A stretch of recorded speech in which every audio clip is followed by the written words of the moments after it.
మరి దీపాదాస్ మున్షి కూడా పోయింది కదా అంతకుముందు. దీపాదాస్ మున్షి పోయిందా లేదా?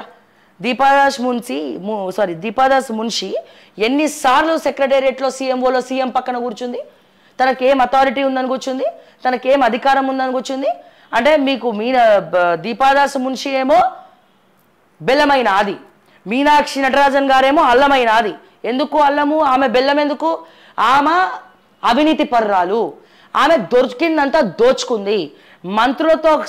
మంత్రులతోటి కలిసి దందాలు చేసింది, ముఖ్యమంత్రితో కలిసి దందాలు చేసింది. నీలం మధుని పెట్టుకొని పైసలన్నీ తీసుకొని భూములు రాయించుకొని కమిషన్లు ఏర్పాటు చేసుకుంది. That is Deepa Das Munshi. ఇవన్నీ అవినీతి చేస్తే ఖచ్చితంగా బొక్కబోర్లు పడతారు. కాబట్టి ఇది పడనోళ్ళు కంప్లైంట్ ఇస్తే మీనాక్షి నటరాజన్ లాంటి వాళ్ళని తీసుకొచ్చి ఇక్కడ పెట్టినారు. అప్పుడు ఆమె బెల్లమైంది. ఎందుకని? ఆమె అవినీతి చేసుకోండి రాబాయ్, మీరు తిన్న దాంట్లో నాకు ఒక ముద్ద పెట్టండి అని చెప్పి వీళ్ళకి సపోర్ట్ చేసింది. మీరు తిన్న దాంట్లో నాకు ఒక ముద్ద పెట్టండి, మీరు తిన్న దాంట్లో నాకు ఒక ముద్ద పెట్టండి అని చెప్పి సపోర్ట్ చేసింది. అవునా కాదా? ఈ మీనాక్షి నటరాజన్ ఏంది, ఎందుకు తింటున్నారు అని క్వశ్చన్ చేసింది. మాకు తెలియకుండా, హైకమాండ్కి తెలియకుండా, నోటీసులో లేకుండా ఈ భూముల సంగతి ఏంది, ఇవన్నీ ఏందని క్వశ్చన్ చేసింది. క్వశ్చన్ చేసేసరికి ఈమె బెల్లమైంది, ఈమె అల్లమైంది. అంతే తేడా. ఇప్పుడు కాంగ్రెస్ పరువు దీనికే కదా వీళ్ళు కంకణం కట్టుకున్నారు. ఇక నెక్స్ట్ వీళ్ళకి కూడా అర్థమైపోయింది, వామో ఈ 6 గ్యారెంటీలు మేము ఇవ్వలేము, మా వల్ల కాదు, ఇక మేము తట్టబుట్ట చదువుకొని పోవాల్సిందే. ఇక మళ్ళీ తర్వాత ఎందుకని ఇప్పుడున్న మంత్రులందరూ సీనియర్లే. నెక్స్ట్ టైము వాళ్ళ మొక్కలు చూసి ఎవడు ఓట్లేడు. నించోవాలన్నా మళ్ళీ అవే ఫేసెస్ చూసినాక పబ్లిక్కి బోర్ కొడుతుంది. ఓకే, పబ్లిక్కి బోర్ కొడుతుంది. మనం ఉన్నట్టు మాట్లాడుకుందాం. నాట్ ఈవెన్ కాంగ్రెస్ కార్యకర్తలు కూడా నారాజ్ అయి ఉన్నారు. ఈ పార్టీల దిక్కు దివానా లేదు, వేరే ఏమైనా పార్టీకి జంప్ అవ్వాలా అంటే కరుడు కట్టినటువంటి కాంగ్రెస్ వాదులేమో ఆశలు పెట్టుకున్నారు. అరే మీనాక్షి నటరాజన్ లాంటి వాళ్ళు మాకు న్యాయం చేయకపోరా అని.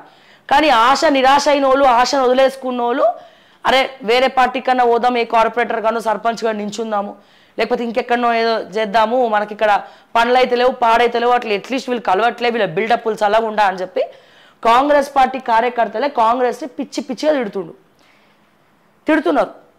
ఇది 100% వాస్తవం. ఇది ఎక్కడ కూడా నేను ఇప్పటి వరకు చెప్పిన దాంట్లో ఎక్కడ కూడా కల్పితాలు లేవు. ఈ నిజాలు చెప్తున్నామనే, ఈ వాస్తవాలు చెప్తున్నామనే మాలాంటి వాళ్ళపైన అక్కస్సు పెట్టుకున్నారు. పాయింట్ నెంబర్ 2 మాట్లాడుకుందాం.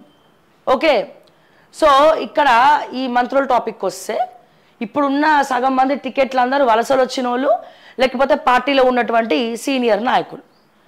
ఇప్పుడు శ్రీధర్ బాబు విషయానికే వద్దాం. 5 సార్లు ఎమ్మెల్యేగా గెలిచాడు, ఇప్పుడు మంత్రి అయ్యాడు. సో మళ్ళీ నెక్స్ట్ టర్మ్లో మంత్రికి పోతే అక్కడ ఎటువంటి డెవలప్మెంట్ లేదు మంత్రిలా. మరి నువ్వు ఏం చేసినావని మళ్ళీ మంత్రిని ప్రజలు శ్రీధర్ బాబు కోట్లేసి గెలిపిస్తారు? ఏమైనా డెవలప్మెంట్ ఉన్నదా? బస్ స్టాప్ కూడా చూసినాం మనం ఒకసారి, మంత్రి పోయినప్పుడు చూస్తే అసలు అక్కడ ఎటువంటి డెవలప్మెంట్ లేదు. ఏదో ఒక మారుమూల గ్రామం ఉన్నట్టు ఉన్నది. దానికోసం డెవలప్డ్ లాగా ఇప్పుడు మన నిజామాబాద్ ఉన్నట్టో లేకపోతే ఇంకేదో ఉన్నట్టో అట్లీస్ట్ మినిమం కూడా దాన్ని అంతగా తీర్చిదిద్దలేదు, ఫ్రాంక్లీ స్పీకింగ్. సో మరి ఇప్పుడు 5 ఏళ్ళు ఎమ్మెల్యేగా ఉండి ఇప్పుడు మళ్ళా మంత్రి అయి ఉండి మీరు నమ్ముకున్నటువంటి నియోజకవర్గాలకు కూడా మీరు ఏం చేయకపోతే మళ్ళీ ఎన్నిసార్లు పబ్లిక్ మీ మొహాలే చూస్తారు? చూసి బోర్ కొట్టదా? ఇప్పుడు మా నాయకుడు ఏమైనా చేస్తాడో అని ఆశతోటేమో ఓట్లేయచ్చు.